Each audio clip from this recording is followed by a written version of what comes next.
Hello friends, welcome back to my YouTube channel science India tech के इस episode में मैं आपका स्वागत करना चाहता हूं। आज हम समझेंगे कि इंडिया का राफेल कितना खतरनाक फाइटर जेट है और यह कितना जबरदस्त हमला कर सकता है और यह कितनी दूरी तक मार सकता है और इसमें जो हथियार है वो कितने घातक हथियार हैं। तो आइए स्टार्ट करते हैं वीडियो को। देखिए, जो हमारा राफेल फाइटर जेट है, क्या वो JF-17 और पाकिस्तान के F-16 के को टक्कर दे सकता है? साथ ही साथ जो S-400 डिफेंस सिस्टम पाकिस्तान ने डिप्लॉय किया है, क्या उसको भी चकमा दे सकता है? तो इस वीडियो में हम पूरा समझेंगे। देखिए, जो अपना राफेल फाइटर जेट है वो जनरेशन का फाइटर जेट है, जैसा कि आप जानते हैं। देखिए, ये एयर टू एयर स्ट्राइक कर सकता है, एयर टू ग्राउंड मार सकता है, कॉर्पेट बमिंग कर सकता है, साथ ही साथ सर्वेलांस का काम कर सकता है और एयर स्ट्राइक में बहुत ही तगड़ा फाइटर जेट है ये।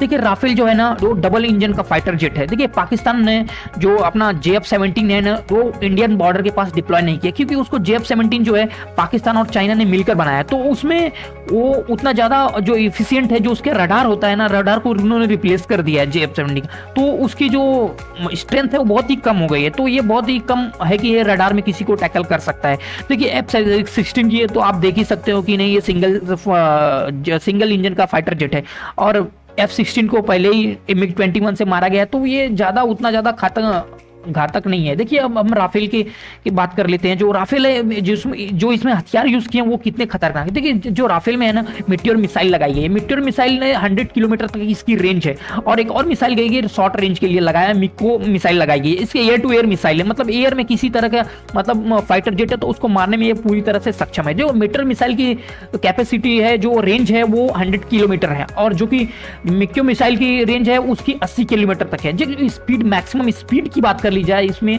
तो मैक्सिमम जो स्पीड है इसकी तो 5 मैक की स्पीड है इसकी। जो मीटर मिसाइल की स्पीड है वो 5 मैक की है। देखिए, जो फाइटर जेट है जो पाकिस्तान में या चाइना में, जो ज्यादा से ज्यादा कोई भी फाइटर जेट आप तक 2 मैक से ज्यादा स्पीड का नहीं होता, तो ये डबल स्पीड से उसको टैकल कर सकता है, उसको मार सकता है। देखिए, जो और हथियार की बात कर ली जाए तो इसमें जो स्कैल्प मिसाइल लगी, स्कैल्प मिसाइल का रेंज कितना है? 560, मतलब 560 किलोमीटर तक की किसी भी रेंज को मार सकती है ये जो स्कैल्प मिसाइल लगी है इसके अंदर, राफेल के अंदर। देखिए, राफेल मिसाइल को इसने मतलब किसी रडार के भी पकड़ में नहीं। देखिए, इसमें क्या होता है कि विंग्स लगे रहते हैं। विंग्स क्या करते हैं कि इनको डायरेक्शन मतलब देते हैं। जब एक बार मिसाइल लॉन्च किए तो विंग्स के अपने आप मतलब कि एडजस्ट करके कोई भी डायरेक्शन में जा सकते हैं। ये लो एल्टीट्यूड पे उड़ सकते हैं। तो लो एल्टीट्यूड पे उड़ने का फायदा ये है कि इनको कोई रडार भी ट्रैक नहीं कर सकता और ये बहुत ही घातक हथियार, मतलब कि बहुत घातक हमला करते हैं ये। तो ये बहुत ही बड़ा हमारे लिए प्लस पॉइंट है। देखिए, जो अभी मिसाइल को जो रिप्लेस किया गया है राफेल के जो हार्ड पॉइंट में, उसमें हमने हैमर मिसाइल को मतलब कि डिप्लॉय किया। तो हैमर मिसाइल की कैपेसिटी है कि वो 60 किलोमीटर के रेंज को वो अच्छी से मार सकता है। मतलब ये स्कैल्प मिसाइल का मतलब एक छोटा वेरिएंट है, कह सकते हैं। स्कैल्प मिसाइल का क्या है कि वजन ज्यादा रहता था, तो हम लोगों ने उसकी जगह रिप्लेस करके हैमर मिसाइल को डिप्लॉय कर दिया। तो हैमर मिसाइल क्या है कि वेट भी कम है और ज्यादा तगड़ा हमला भी कर सकता है, तो ये इसके लिए बहुत प्लस पॉइंट है। देखिए, राफेल की बात की जाए तो इसमें 30 mm की कैनाल तोप भी लगेगी, तो नीचे से हमला कर सकती है। ये एक कंसिस्टर जो बम है ना, कॉर्पेट बमिंग के भी काम आते हैं। इसमें ऐसे बम लगाए गए हैं जो कि मतलब कि आप वहां से मतलब ग्राउंड पे जब छोड़ेंगे तो ग्राउंड के मतलब कि बोल सकते हैं कि 10 मीटर ऊपर से ये बम फट जाते हैं। फटने के बाद जो इनके अंदर के पार्टिकल्स होते हैं ना, वो जहां गिरते हैं वहां पे ब्लास्ट होता है। तो ये बम बहुत ही खतरनाक होते हैं। पहले ये 10 मीटर के ऊपर से स्प्रेड फटेंगे, उसके बाद जो उनका जो पार्टिकल है जहां जहां गिरेगा ना वहां पे भी ब्लास्ट होगा। तो ये बहुत ही खतरनाक बम होते हैं जो कि ग्रुप में है। तो एक कह सकते हैं बमों का ग्रुप होता है जो ऊपर से छोड़ा जाता है। उसके बाद ये 10 मीटर की ऊंचाई, मतलब ग्राउंड से 10 मीटर की क्लियरेंस पे ये फटते हैं। उसके बाद उनके अंदर जो होते हैं छोटे छोटे बहुत सारे बम रहते हैं, तो वो बम बहुत ही खतरनाक होते हैं, जहां पे फटते हैं पूरा मतलब खत्म करते हैं। अब थोड़ा हम बात कर लेते हैं कि J-20 जो होता है और राफेल की बात कर ली जाती है। ये चाइना जैसा कि आप जानते हैं J-20 चाइना ने बनाया, जबकि ये जो राफेल है फ्रांस की कंपनी दसॉल्ट ने बनाया है। तो रेंज की बात कर ली जाए तो इसमें जो इसकी रेंज है ना 34,000 किलोमीटर तक इसकी रेंज है J-20 की, और वहीं बात की जाए राफेल की तो इसकी है जो 37,000 किलोमीटर तक रेंज है। तो रेंज के मामले में तो राफेल सबसे ज्यादा, इनसे भी ज्यादा है। और वहीं स्पीड की बात की जाए तो 2223 किलोमीटर पर आवर की स्पीड है J-20 की। वहीं राफेल की बात की जाए तो 2030 किलोमीटर प्रति घंटा की रफ्तार इसकी है राफेल की। तो थोड़ा बहुत इसमें वेरिएशन है स्पीड के मामले में। और वहीं सर्विस सीलिंग की बात, कितना हाइट तक जा सकता है उसकी बात कर ली जाए तो जो J-20 है वो 20,000 मीटर की ऊंचाई तक जा सकता है। वहीं हमारा जो राफेल फाइटर जेट है वो 15,000 मीटर की ऊंचाई तक जा सकता है। देखिए, जो पेलोड की बात कर ली जाए, जो पेलोड है, कितना पेलोड उठा के लेके जा सकता है, तो 34,000 kg तक ये पेलोड ले जा सकता है J-20 और वहीं हमारा राफेल फाइटर जेट 24,000 केजी तक पेलोड लेके जा सकता है। देखिए अब बस चाइना जैसे गलवान की बात कर ली जाए तो इसमें वो अपनी फाइटर जेट ताकत नहीं दिखा सके, क्योंकि जो गलवान का एरिया है ऊपर से फाइटर जेट की जो चाइना की तरफ से अगर कोई भी फाइटर जेट आता है तो उसको हाई एल्टीट्यूड का सामना करना पड़ता है, बहुत ही हाई हाइट पे जाना पड़ता है, क्योंकि पहाड़ है, पहाड़ के नीचे से तो आ नहीं सकते, तो हाई एल्टीट्यूड पे इंजन का प्रॉब्लम होता है। जेट इंजन में ऑक्सीजन बराबर मिलता नहीं, तो जो जेट इंजन है जो ऑक्सीजन के ऊपर ही काम करता है, तो इंजन की जो इफिशियंसी घट जाती है, तो आप ज्यादा पेलोड भी नहीं ले जा सकते और ज्यादा हाइट पे आप उड़ भी नहीं सकते, तो ये बहुत बड़ा चाइना के लिए ड्रॉबैक है। तो यहाँ पे चाइना को यह ड्रॉबैक का सामना करना पड़ता है। वहां वही हमारे राफेल की बात की जाए तो हमारी राफेल उससे ज्यादा खतरनाक है और हमें उतने हाइट पे जाना भी जरूरत भी नहीं पड़ती। देखिए चाइना के चाइना जो है ना MTCR का सदस्य नहीं है, तो इसको अलाउड नहीं है 300 किलोमीटर की कोई भी मिसाइल दिया जाए।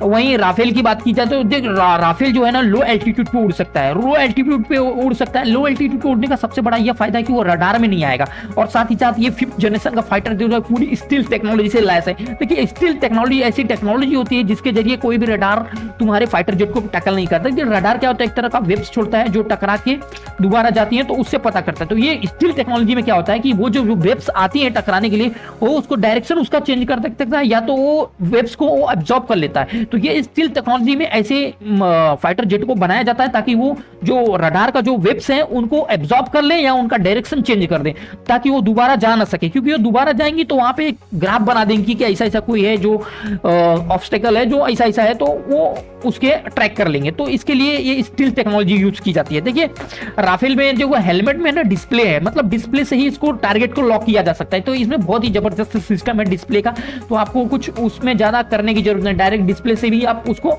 मॉनिटर कर सकते हैं। देखिए चाइना बोलता है कि जो राफेल है J-20 है वो F-22 के रैप्टर का मतलब कि F-22 की तरह ही है। जबकि देखिए जनरेशन की बात की जाए तो देखिए पहले हम समझ लेते हैं जनरेशन क्या होता है। देखिए जनरेशन, देखिए 4th जनरेशन में न्यू एडिशन थोड़ा बहुत होता है, इलेक्ट्रॉनिक वॉरफेयर जो होता है ऐड किया जाता है। जो 4th जनरेशन की बात की जाए तो मतलब जो इलेक्ट्रॉनिक रडार होता है इसको मतलब ऐड किया जाता है, जो होता है 4th जनरेशन की बात की जाती है। वहीं 5th जनरेशन की बात की जाए तो स्टील टेक्नोलॉजी के ऊपर आता है। जैसा कि मैंने आपको बताया रडार की रडार के पकड़ में ना आए, जो ऐसा डिजाइन किया जाता है कि वो किसी भी फाइटर मतलब कि किसी भी रडार के पकड़ में ना आए। तो जो 5th जनरेशन के जो फाइटर जेट होते हैं ना वो इसी तरह से उनका डिजाइन किया जाता है। देखिए अभी फिलहाल में दुबई में जो प्रैक्टिस हुई थी उसमें रफाल ने भी भाग लिया था, F-22 रैप्टर ने भी लिया था।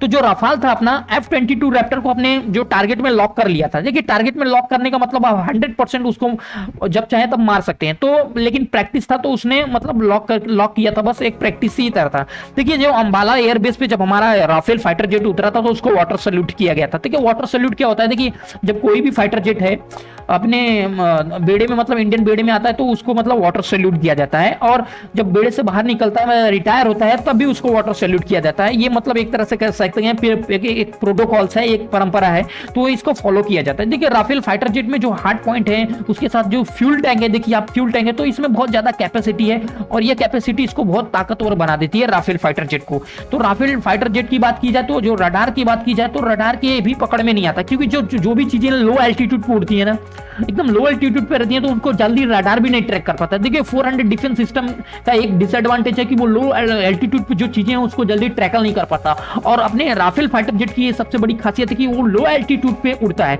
तो लो एल्टीट्यूड पे किसी भी चीज को टारगेट कर सकता है आसानी से। तो राफेल की बात की जाए और S-400 की बात की जाए तो राफेल हमारा जो है लो एल्टीट्यूड पे उड़ सकता है, वो बहुत बड़ा एडवांटेज है। तो वो उड़ाने वाले के ऊपर भी डिपेंड करता है कि आप कितनी लो एल्टीट्यूड पे फाइटर जेट को उड़ा सकते हैं। अगर आप लो एल्टीट्यूड पे ज्यादा से ज्यादा उड़ा सकते हैं फाइटर जेट को तो आप किसी भी डिफेंस सिस्टम को अच्छी तरीके से मतलब मार सकते हैं, ये कह सकते हैं। Thank you friends.